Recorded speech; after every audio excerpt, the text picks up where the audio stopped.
Now we're going to jump back into the second hour of my interview with Israeli spy Jonathan Pollard.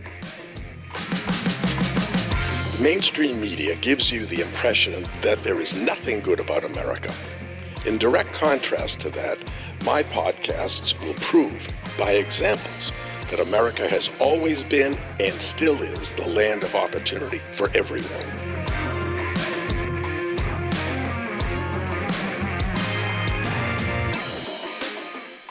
Now, if you could go back in time, Jonathan, knowing what you know now, of course, it's unlikely you'd become a spy. The price was too high. But if you did become a spy, what would you do differently? Boy, I don't think I should go into that. Okay. But suffice it to say, there were specific operational things that I should have taken care of myself and not relied upon the promises of my Israeli handler. For example, having an exit strategy. An exit strategy. Yep. I told them that the place they wanted me to live in Washington was a death trap. There was no way out. And they didn't care about that. When I was in Paris for my first meeting with my control officer, Rafi Atan, he said to me, we're going to tell you your code name now. So I said, okay, what is it? And he said, Danny Cohen. That's an odd name. I said, where did you get that? And he said, well, we had an Eli Cohen in Damascus. Right. And now we have a Danny Cohen in Washington. Mm-hmm. So I looked at him and I said, look, I don't like that. That's really bad karma. I said, Eli Cohen got caught and he was executed. I said, can't you just come up with another name for me, like Jaime Lipschitz or something? Anything would be better than that. And he said, no, that's your name. That's your code name. And it's on your passport, and it's on your Teudat Zehut, your identity card. And that's what you're going to have. Well, in a way, Jonathan, that was flattering, because Eli Cohen is the most famous spy that Israel ever had. The information he was able to obtain from, I think it was the Syrians, right? It was Assyrians. Right. He almost became the prime minister of Syria. He was that highly regarded. Correct. So in a way, it was flattering to call you. It was flattering, yes, in a way, except for one thing. Yeah. They still did not understand that I was operating behind, enemy lines. They thought that if I were caught, they could either extract me very easily or I would just get a slap on the wrist and released. Mm-hmm. I knew better. Yeah. I knew what Washington was like at the time. Mm-hmm. And it was anything but safe for an Israeli spy. Right, because of the State Department in the United States has always been anti-Semitic. I didn't know that that other departments. I mean, I don't even, to be perfectly honest with you, I don't know why we have an American embassy here. Mm-hmm. What we should have is a building with a bunch of screens where their Israeli counterparts can come and talk with them over the internet or whatever, a secure internet connection. I would not want them here at all. Mm-hmm. These guys right now in the State Department, here in Israel and back in Foggy Bottom in Washington, are perpetrating two lies. The first, that there's an explosion of settler violence in the territories in Judea and Samaria, aka the West Bank. Right. It isn't happening. Of course. There's no evidence. There's no proof for it. And the other lie that is being perpetrated is the fact that we're dropping mostly dumb bombs. Yeah. In Gaza. Right. And killing thousands of civilians. Thousands. Right. I mean, if you look at it, demographically, it's really weird because most of the dead, the casualties that are reported by the Gazan Health Ministry, which is a Hamas. wholly owned subsidiary of Hamas, Of course. they're like a couple hundred men, and there are 18,000 women and children. No bodies to prove it, just a number. So today, finally, the Israeli Air Force came out and said, we're not dropping dumb bombs. The only bombs we're dropping are precision-guided munitions based on GPS or laser guidance or some other, sophisticated guidance technology. So you see, this embassy here, and it's mostly the staff, is horrible. Well, worse than that, they're anti-Israel. They're against Israel, I'm pretty sure. Under Pompeo, it was completely different. Different story. Well, that's because the president was the ambassador. When David Friedman was the ambassador here, there was an excellent relationship. It was a proper relationship. David Friedman did not act like a Roman governor or a British governor general here. He acted like a diplomat. Now, when we have people like, and I'm sorry if there are any ladies watching this right now, Jack Lew, or his predecessor, Thomas Nides, evil, truly evil, self-hating Jews. I have always felt that it would be better to have an evangelical, a Christian, a God-fearing Christian as the American ambassador, rather than these so-called court Jews. And you know what I mean by that. I understand. Well, we'll get into that in a minute. I just want to finish up on your history. Why do you think the judge refused to honor the terms of your plea agreement, which clearly said no life imprisonment, and then sentenced you to life imprisonment? Why do you think that? Okay. What happened was my lawyer, Lebanese, thank you. I thank the Israelis for getting the worst lawyer they could possibly find for me. His brother represented my ex-wife, told me that in a judicial meeting, a seminar that he had attended at Yorktown, that he met the judge, and the judge said he was going to give me a life sentence. Now, I'm in the middle of honoring my plea agreement right now. And I looked at him and I said, why? And he said, he doesn't like you kind of guys. He doesn't like Jews and he doesn't like Israel, and he's going to stick it to you. And I said, well, wait a second.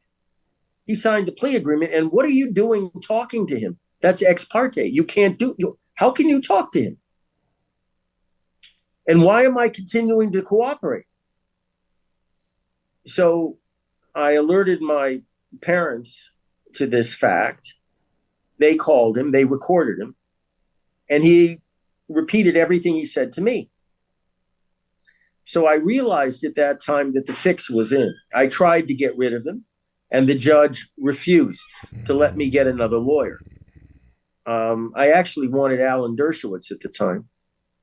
And the judge, and it was totally illegal what he did. It's not his call. I later found out that he, my lawyer, and the prosecutor, and a fourth guy from the Justice Department were on a golf team together. They were all friends. So it was really, it was totally unfair. So I realized I had to talk to somebody. So I asked to speak to the Washington bureau chief of the Jerusalem Post, who, guess who that was, Dr. Bob? That was Wolf Blitzer. Oh, okay.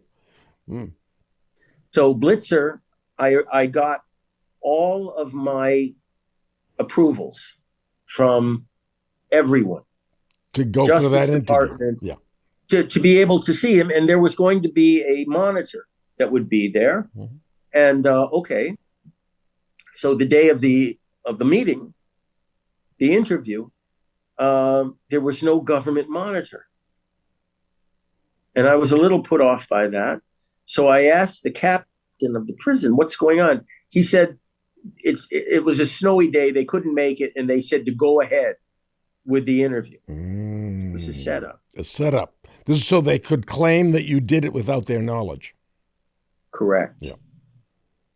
So I had 2 other interviews with Wolf.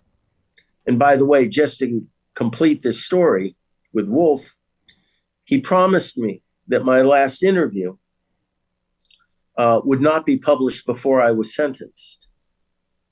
And he knew a lot more than he should have known about my case. He had been very well briefed by person or persons unknown in Israel. I mean, he knew stuff that I didn't even want to go near because the government didn't even know about it. So what does he do? A week before I was sentenced, it was published in the Washington Post weekend magazine. And this is information that could be used against you in court. It was. Because they said, this is stuff that Pollard didn't tell us. Mm-hmm. So it made me out to be a liar. It made you out to look like you were breaching the plea agreement that you had signed. Correct. Yeah. So if you could breach it, they could breach it. That was the rationale. That was the ostensible reason for the judge basically disregarding. But okay, so they sentenced you to life in prison. But as I understand the law, after a defendant has been sentenced in a federal case, there is a 10-day period to file an appeal. After 10 days, there's no recourse. You can't file an appeal. Let me explain what happened. Wait, you're halfway right. The last thing I said when they were dragging me out of the courtroom was I yelled at my lawyer, file an appeal. Right. And as I understand it, the appeal it's not a voluminous thing that you have to research. An appeal is a one-page form that's then followed by months of litigation or whatever. One page form within 10 days. Right. Well, what happened was they put me in a ward for AIDS dementia patients in Springfield, Missouri. I was incommunicado for months. No clothes, no shower. I couldn't because the shower was full of, AIDS-infected fecal matter. So, I mean, I couldn't go in there. And when I finally got a phone call months later, I was horrified to find out that he hadn't filed anything. Wow. So what happens in that case is that when I finally got new lawyers who were excellent,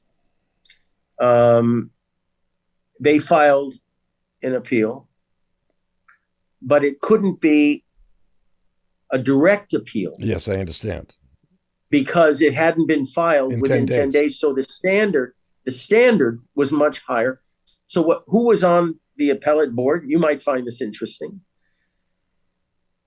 Judge Bader Ginsburg, Ruth Bader Ginsburg, and 2 other judges, one of whom had just left the job of Inspector General at the CIA, Silberman. 2 Jews, and the 3rd judge was not Jewish, and he was regarded as the most conservative judge in Washington at the time on the appellate level. And the net result of that appellate court was they all agreed that the government violated the terms of the plea agreement. And for having characterized me as a traitor at sentencing, Ruth Bader Ginsburg chided the government and said, how in God's name could you have called him a traitor when under the Constitution, the definition of traitor is giving aid and benefit to an enemy in To an time of enemy. war. And so Yeah. they said, we apologize for misrepresenting Mr. Pollard. Well, Ginsburg said it resulted in his life sentence. Do you have anything now that you would like to say to correct this? And all they said was, we're sorry. It was a 2-1 verdict.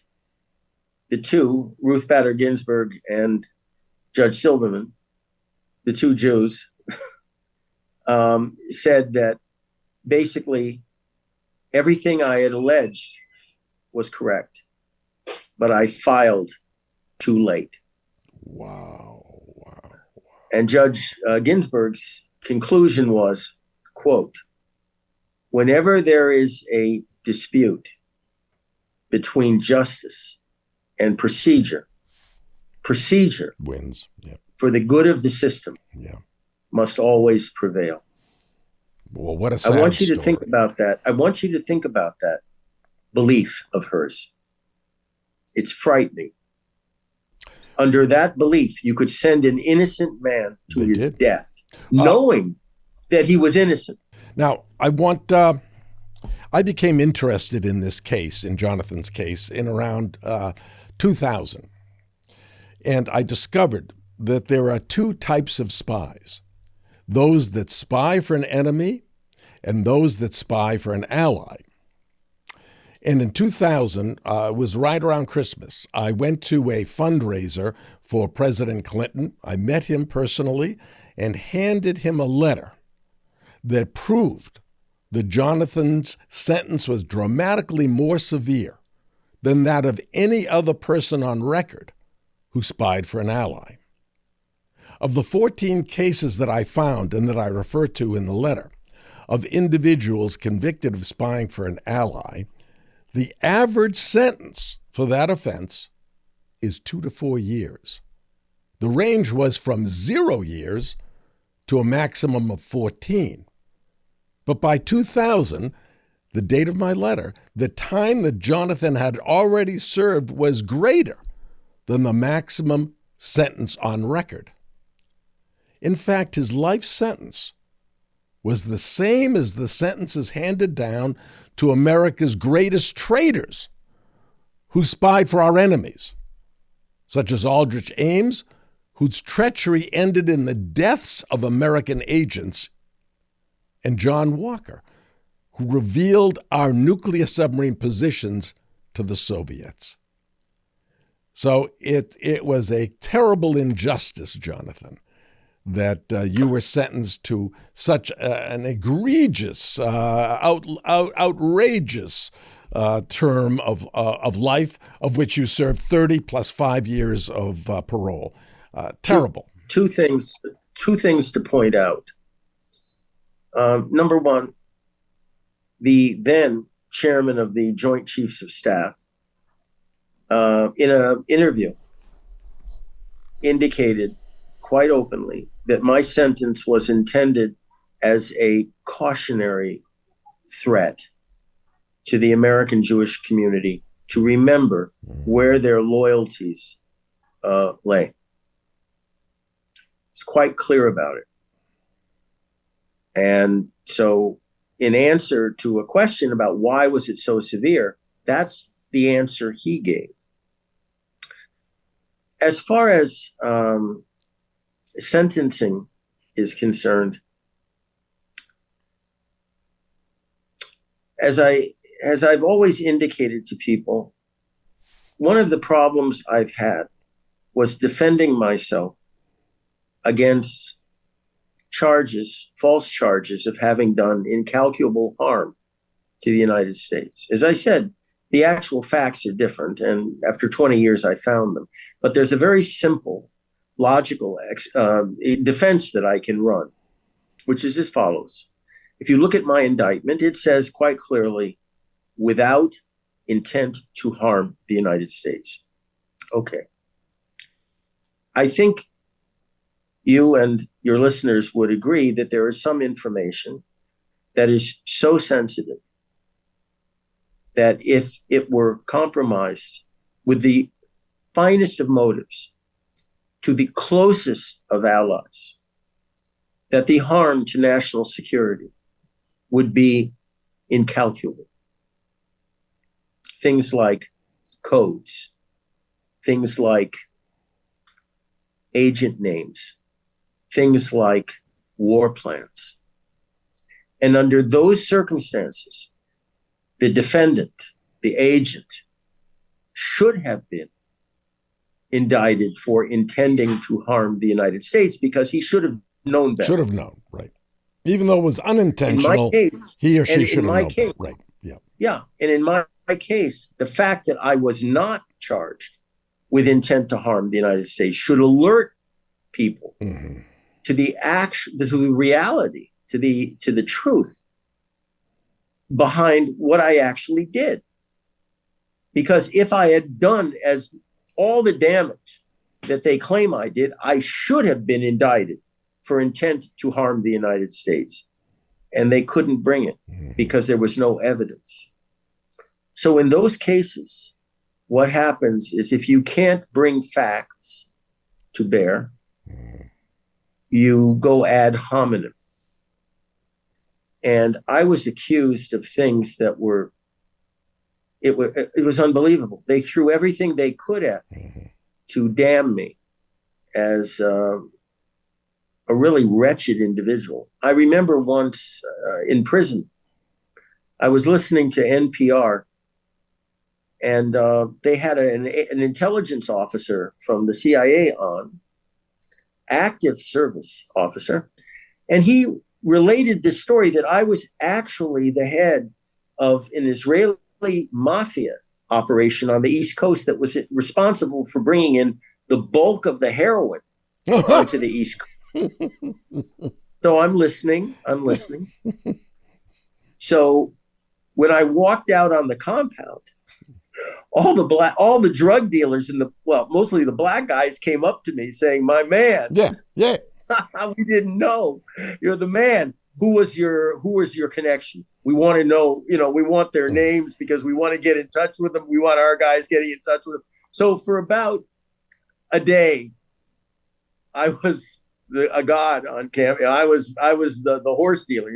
Horse is the name for heroin. I was the horse doctor on the compound.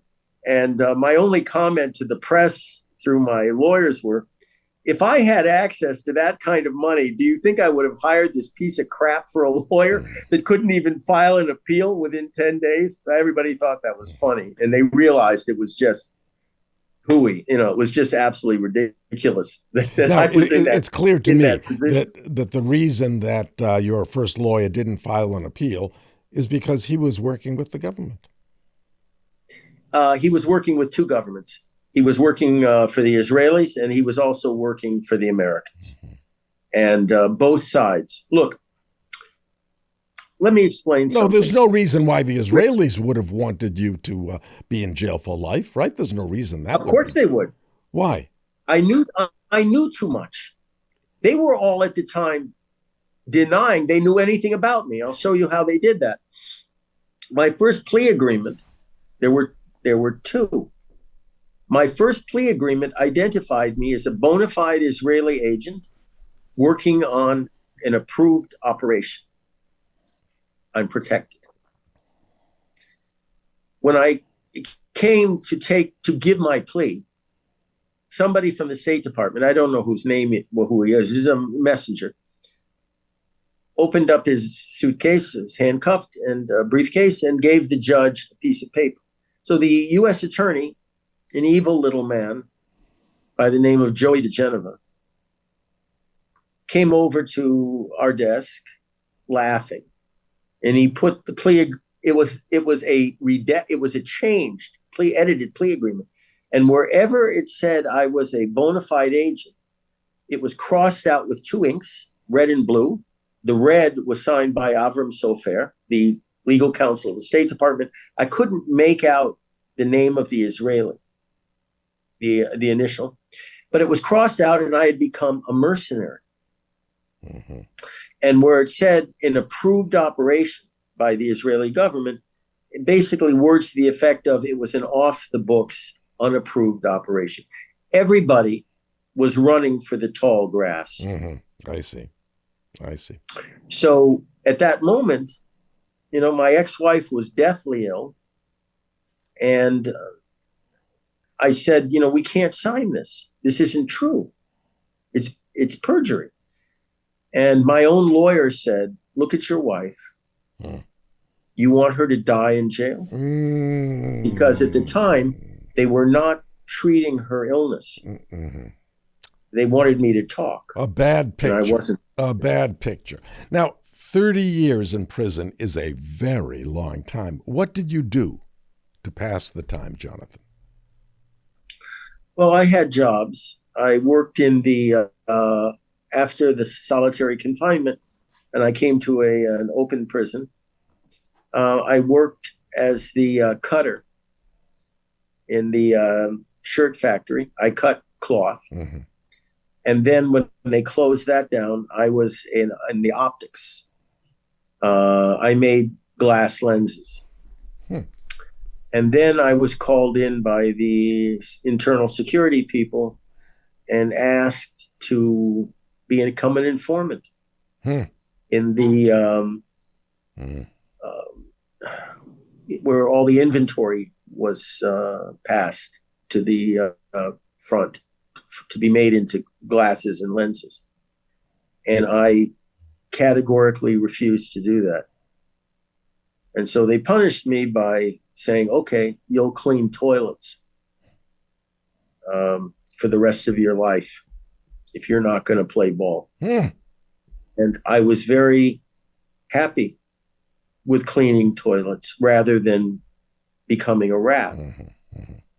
In prison, there are a couple different types. We have our own hierarchy. Society, right? Hierarchy. And at the very bottom of that are the rat child molesters, then the child molesters. And it goes on up to the top where if you didn't rat on anybody, no matter what you did, if you didn't rat on anybody, you were okay. So I could sit with anybody in the chow hall, white supremacists, Nazis, blacks, black Muslims, Arabs, Hezbollah and Hamas Nikim. They were there. I could sit with them. It was okay. I used to sit with the mafia guys who were there for medical treatment.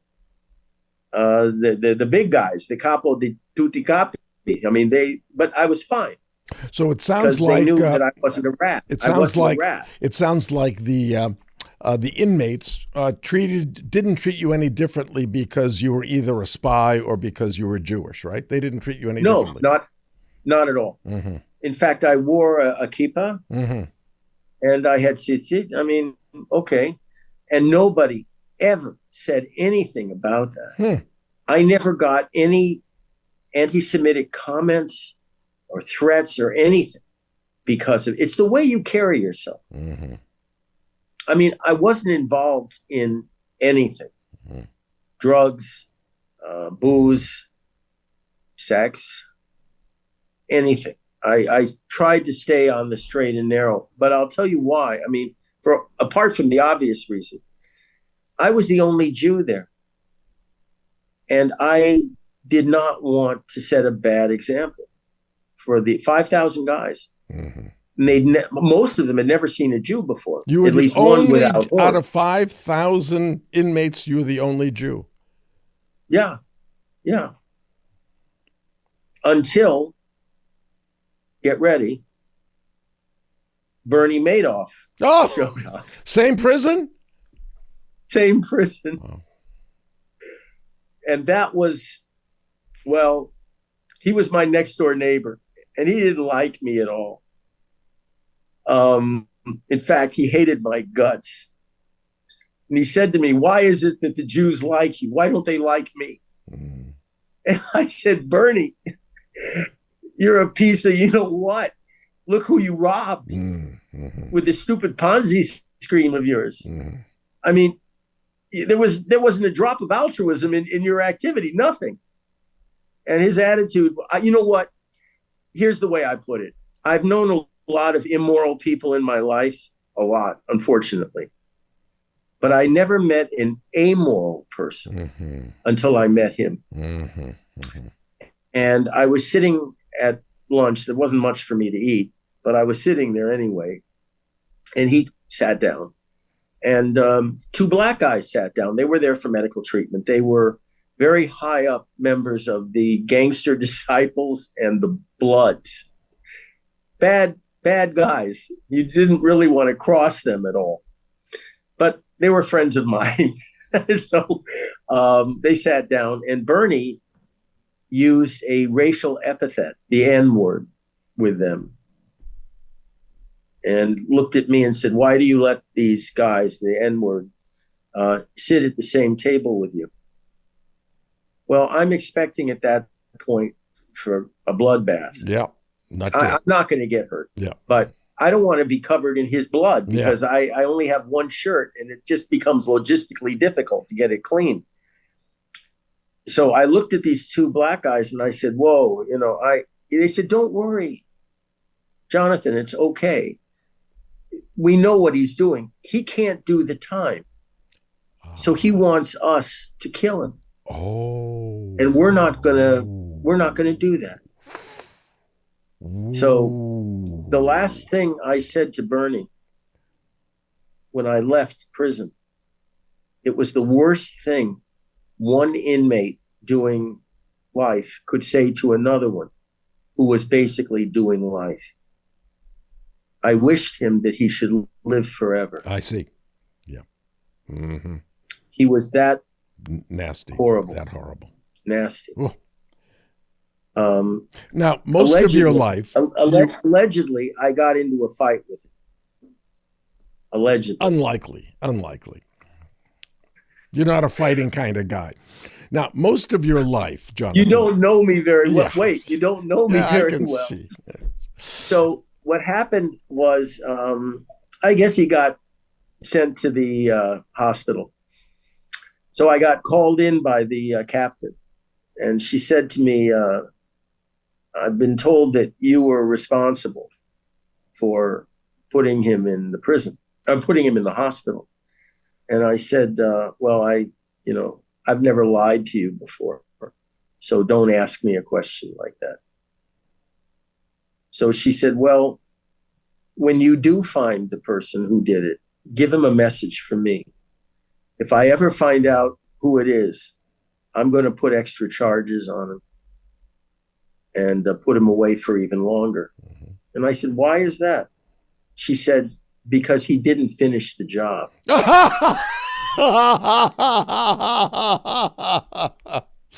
Oh, I did not guess that ending.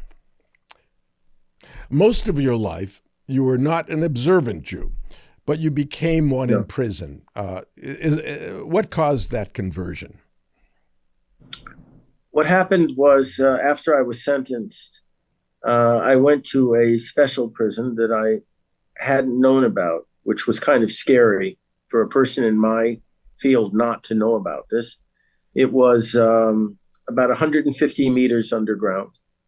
And there were about 31 people. I was the 32nd. And the room was about 3.5 to 4 square meters. And concrete bunk, slab, no mattress, no pillow, no blanket, nothing. A tiny little toilet that was a bowl that was flushed about 3 times a week, and a little sink. Nothing to read, nothing to write, no visits, no phone, no radio, no TV, nothing. And when I came there, I was told by the warden, "You're going to be an old man when you come out. You'll be dead. Unless you do 2 things. Either one, you start talking, or you can hang yourself. Those are your options." So I said, well, I don't know why I said this. It just came out of my mouth. I said, "God runs the world, not you." And he said, "We'll see." So the elevator went down very slowly. to kind of emphasize how deep you were, right? Deeply you were going. And I got into the this coffin-like box, and I said, "Who are the rest of the people on here?" And people not talking for one reason or another. So I had all those years, and I figured I was going to stay there the rest of my life. So I had a talk with God, quite literally. I made his reacquaintance because I realized I didn't have the strength to do this on my own. And I negotiated with him. And I said, if I do these 5 things and I don't do these 5 things with my life, please save me. And he did. And after those years, I came up, and the first thing I asked is, what happened why are all the doors open on the range? And they said, well, they all killed themselves. Oh. You're the only one alive. So I came up literally into the light. From the grave. And from the grave. I asked, you were reborn. Like, what year? I didn't know what year it was. So I asked, what year is this? Who's the president? And that same warden was there.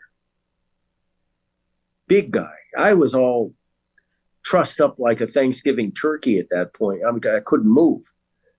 But I have a problem sometimes with time and place. So I had to say it. So I looked up at him and I said, you see, God runs the world, not you. And so he knocked me out.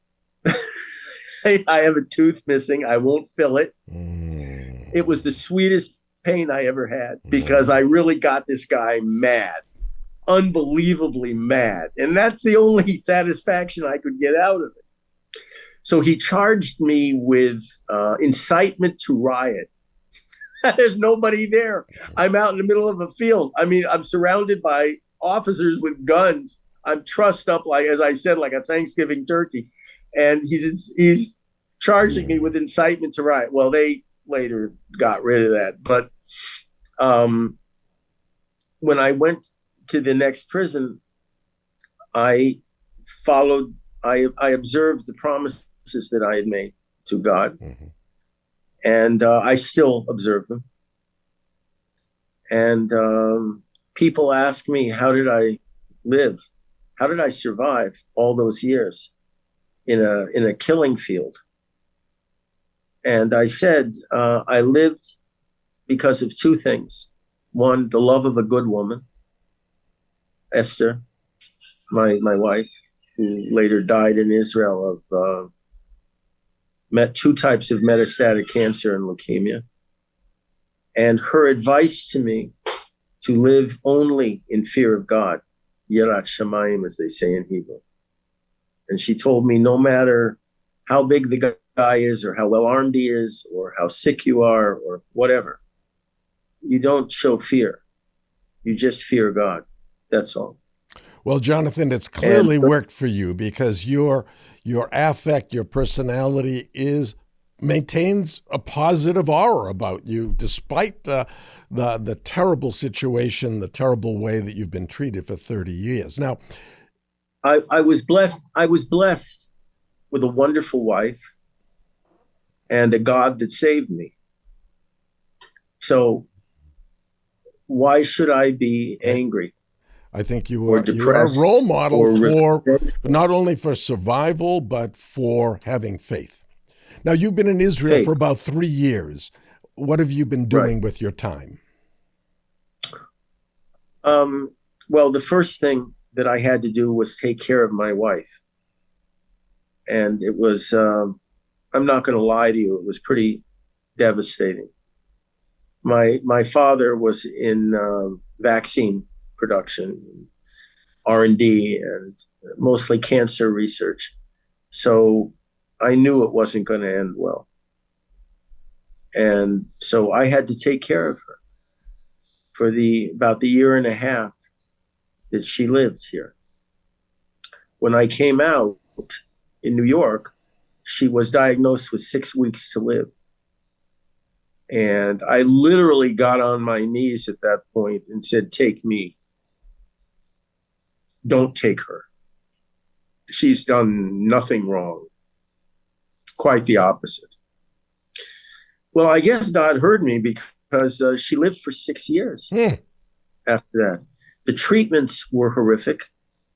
The chemotherapist that was treating her said she'll manage about 2 or 3 treatments.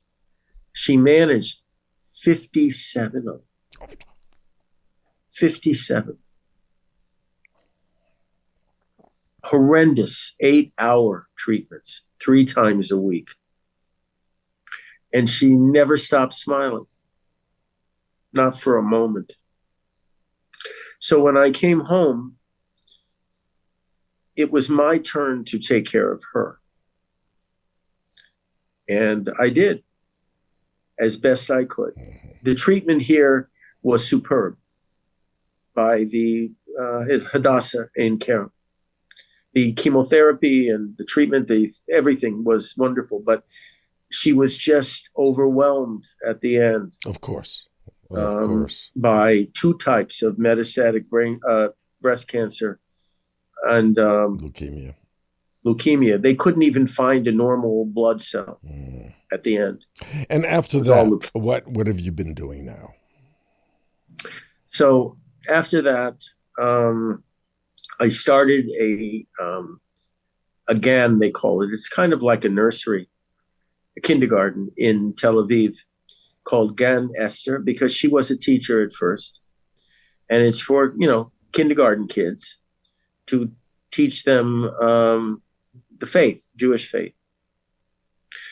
And they're mostly Chiloni, they're secular kids. And I asked a lot of the parents at the dedication of the school, why are you sending your kids here? It's a religious school. You're not religious. And their answer was amazing. They said, well, our parents never taught us a love of God or why we're here. And we hope that our children will teach us those things. So I'm doing that, because I have to raise a lot of money for the school. But the bulk of my work is tied up with some startups that I have, 3 of them. And we're dealing with new desalination technology, new metal extraction from brine, sea brine, selective extraction of contaminants from agricultural water, synthetic protein. Is a project I have. Very involved. And there's some other projects dealing with printing, a construction effort for printing houses, which we desperately need here. And there's some other projects which I can't get into because they're military type projects. Now, Jonathan, on October 7th, 3,000 Hamas terrorists invaded Israel. Mossad, Israel's intelligence agency, the agency that you worked for, is supposedly one of the best in the world. Given your background in intelligence, how did Mossad fail to know that attack was being planned? First of all, there's a common mistake that's been disseminated that I worked for the Mossad. You can find this everywhere. I didn't. I actually worked for a very sensitive and secret espionage operation out of the military intelligence, the Kiryat here, the Pentagon. And this was part of my problem because the Mossad deeply resented me and my organization. Okay, how did it happen? It didn't happen overnight. It wasn't an oversight.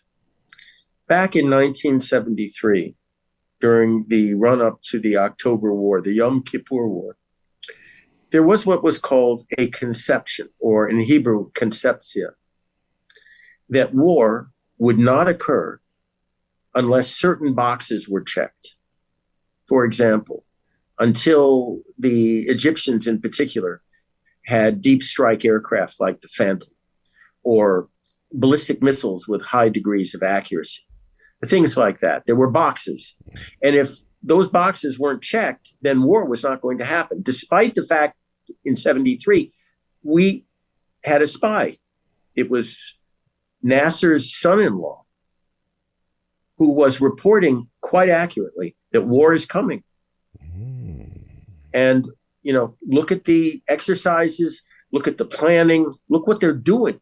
And people just were blinded by self-doubt.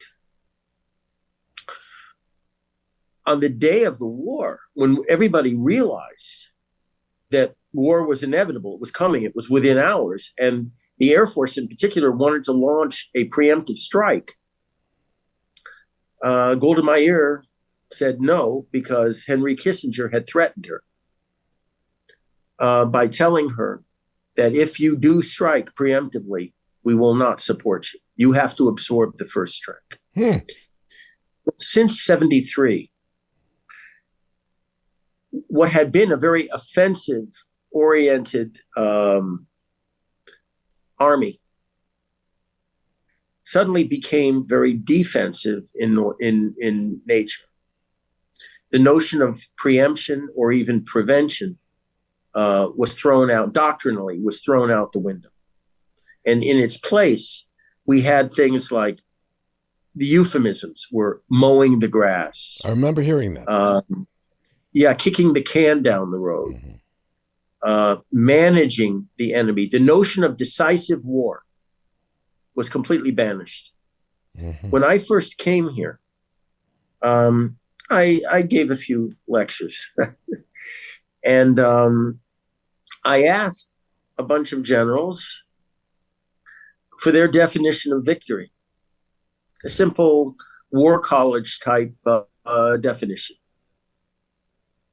And I only got one guy to raise his hand, and he said, whatever the government says it is.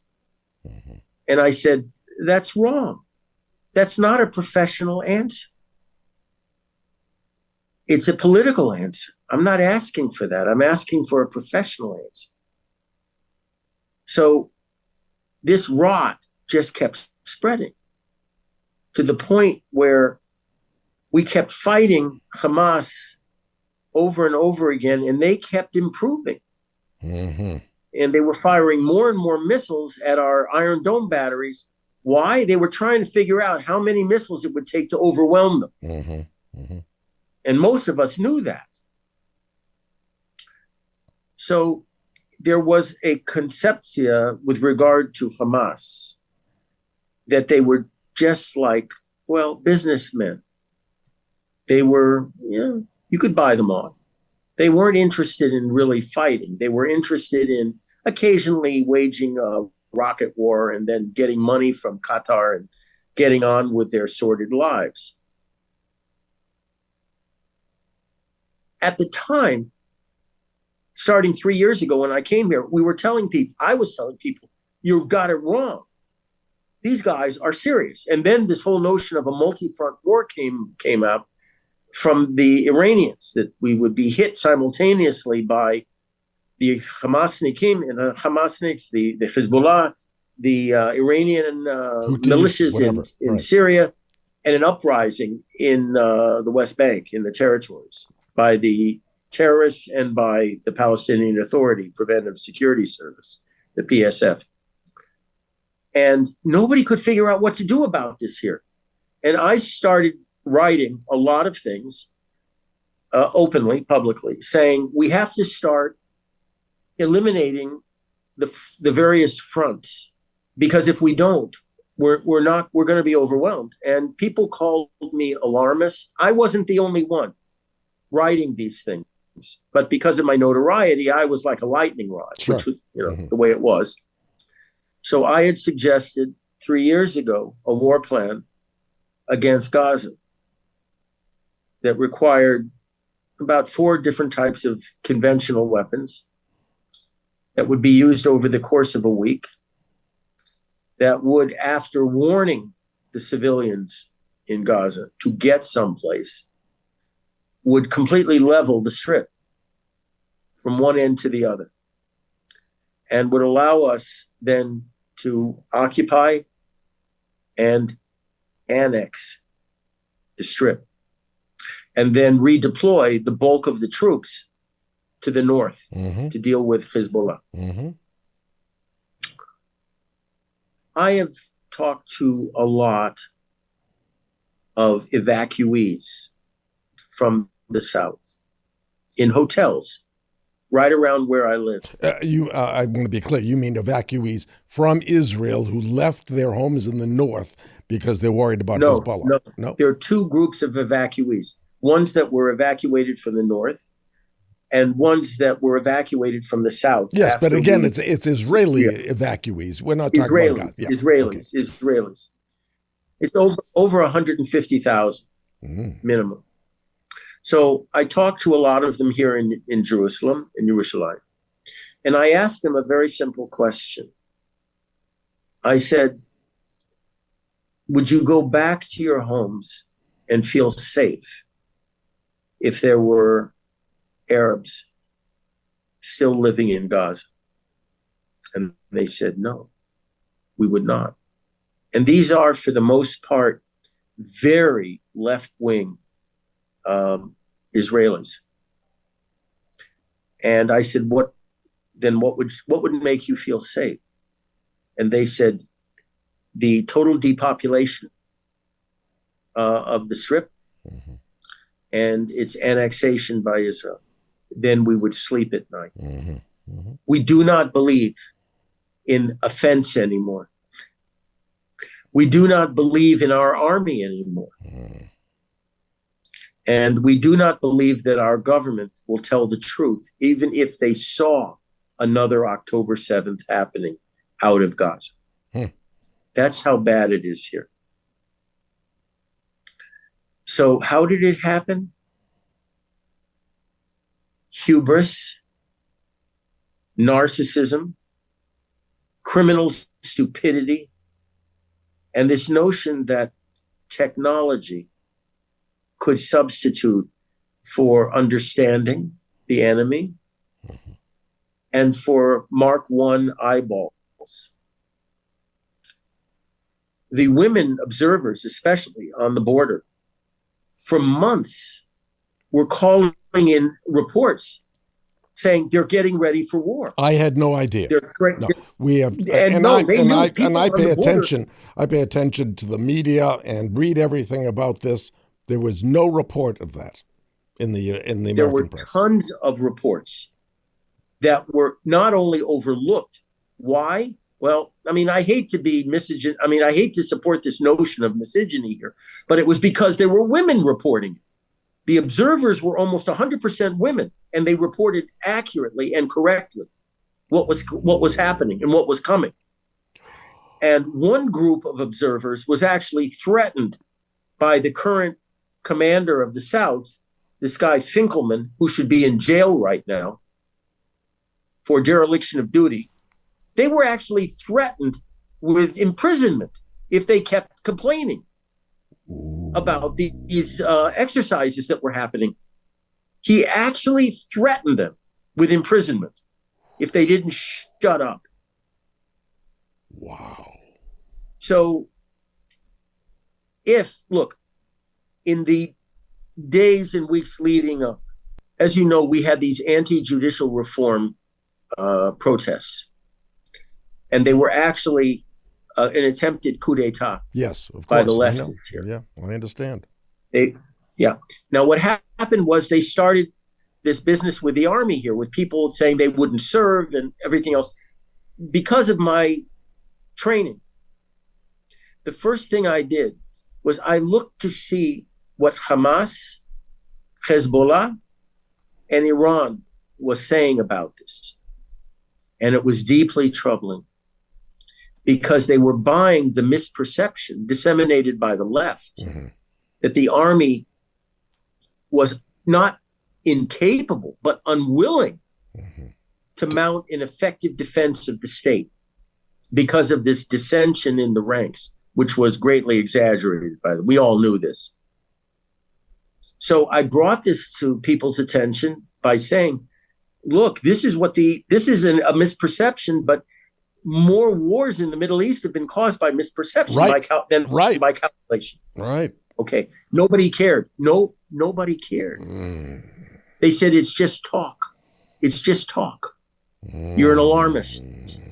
And then we had all these protests on the fence with, quote, civilians trying to destroy parts of the fence. So I circled the areas where they were trying to blow holes in the fence. And again, with other people, we brought it to responsible people. And we said, all of these attacks on the fence correspond to a kibbutz or a mossad right across the line where they're trying to come across. They are getting ready to do something. They didn't want to hear that. And finally, the third piece of the puzzle was the fact that we had a lot of guys, Hamas guys, actually, cutting through the fence. Supposedly this technological wonder, they cut right through the fence and just stood on the other side. And they were made fun of by the high command here as being, what do they want? Falafel and Beersheba, they're waiting for a ride. And I said, no, these are scouts. And they're timing our response to their breach of the fence. That's all. No, can't be. You're wrong. You're wrong. Oh, terrible. Well, after the war... And I was not, I want to make very clear, I was not the only one saying this. No, I know. There were many of us saying this. But just as we have a need for judicial reform, because it's basically a leftist court system here. Self-elected, self-perpetuating juristocracy, as I call it. I know about it. It's terrible. We have the same phenomenon happening in the army. I've been calling for 3 years, not for judicial reform. I leave that to the other people. I've been calling for military reform. And example A is what just happened. And these guys, they only allow kind of like-minded midgets, mental midgets, cognitively impaired people to rise in the military here into the higher ranks of the general staff. And they are all leftists. Not one of them is what I would call a Jewish patriot or a nationalist. Let me just give you one last example of something. I put a mosaic up on the wall. It was very large, of a terrorist funeral in Jenin. And I said, can you guys tell me how many armed terrorists are at this funeral? And they started counting, and I said, I'll stop. I'll tell you. 576. And I said, what is this? I said, it's a funeral. I said, wrong. It's a target. You hit that. Wait for it. Wait for it. You hit that. You're not mowing the grass. You're not kicking the can down the road. You're not managing the problem. You're ripping it out by the roots and burning it. One of the generals, who was a former chief of staff, Ramat Kal, as we say in Hebrew, got up and he said, Jonathan, just a second, wait. And he came up to the picture and he pointed out something. One of the terrorists was holding his son, a little boy, dressed in white as a shaheed. Yeah. Let's help him. Let's help him become a shaheed. With fake dynamite. I hope it was fake dynamite around his waist. And, the green and bandana. And he had a fake Kalashnikov. And he said, we cannot hit this because of this child. And I said, okay, I'm not going to exhibit more concern for the life and welfare of this terrorist's son than he is. I'm sorry, it doesn't work that way. And then I realized something, and I pulled out of my pocket a document that all soldiers have called the Purity of Arms. It is a leftist bunch of claptrap. You want to feel the pain of your enemy, and you want to understand his ambitions and his life and his hardships. So don't pull the trigger so fast. Oh, geez. Because, well, he's a human being too. Mm. I'm telling you, this is what's written in there. Had no idea. And so I took the pamphlet and I said, "Is this what you're basing it on?" Everybody nodded sagely, and I tore it up in front of them. I said, "Your job as the high command is to guarantee the safety and security of our state by killing the enemy as quickly as possible with as few casualties on our part as needed. That's all. You leave it to the rabbis and the social scientists to figure out the morality of war. Train the men to kill. That's all. That's the job of the military. Blow things up. That's the job of the military. Blow the enemy's facilities up and kill them. But what's happening now, if you notice, our casualties are going up. I am completely opposed in principle to the concept of urban warfare because it's the most casualty-producing form of warfare imaginable. And it's a form that I said before October 7th would lead to a Stalingrad on the Mediterranean. And that's what's happened. Now, while we were using the Air Force and heavy artillery and tank fire liberally against valid targets, our casualties were kept very low for obvious reasons. But then the Americans got involved and demanded that we show more concern for enemy civilians, because that's what they are, 3/4 of whom are still pro-Hamas, by the way, than we show for our own soldiers. So when our soldiers now come up to a building, a structure that is a firing position, is a fortified position, and it's booby-trapped, they no longer can call on close air support or tank fire or heavy artillery, precision-guided or heavy artillery, because, well, the Americans have said there could be a civilian in there. Mm-hmm. Mm-hmm. So that means we have to send our soldiers in. And that's why our casualties are going through the roof right now. This particular high command, and it's topped by people like Benny Gantz in the War Cabinet and Gadi Eisenkot, also in the War Cabinet, would rather sacrifice our soldiers rather than inconvenience the enemy's civilian population. And why can I say that? Because they've admitted it themselves. Gantz in particular is notorious here for having said the following, that he was proud of sacrificing his soldiers to preserve innocent Palestinian lives. Yeah, well, can you imagine how that makes the soldiers feel? Or how the mothers and fathers of the soldiers, how they feel? It's a terrible situation, Jonathan. It is. It's hard because as you know, America is involved and trying to play the puppet master, where Israel's the puppet, and unfortunately, the person pulling the strings is Barack Obama, who, as you know, as we all know, I have said, you hit the nail on the head. I have said that the Biden administration is the third term of the Barack Obama administration. Absolutely right. Absolutely because, correct. Look, Biden is cognitively impaired. I don't think there's any question about that. So who is running the government? the ones controlling the strings of the marionette are the Obama people. That's right. They're the retreads. It's a frightening situation because we know how he treated Prime Minister Netanyahu during his second term, and we know from his background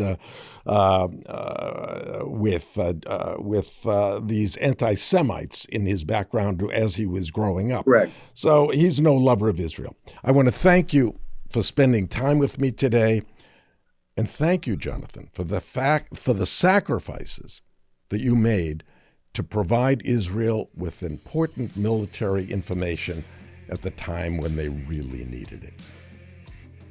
Thank you. Thank you.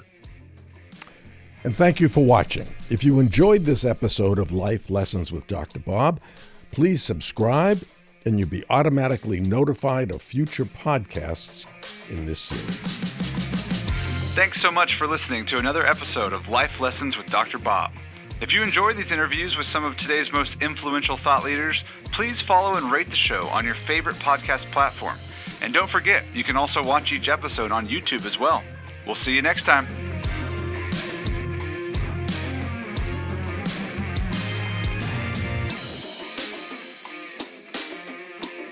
Hey, thanks for tuning in.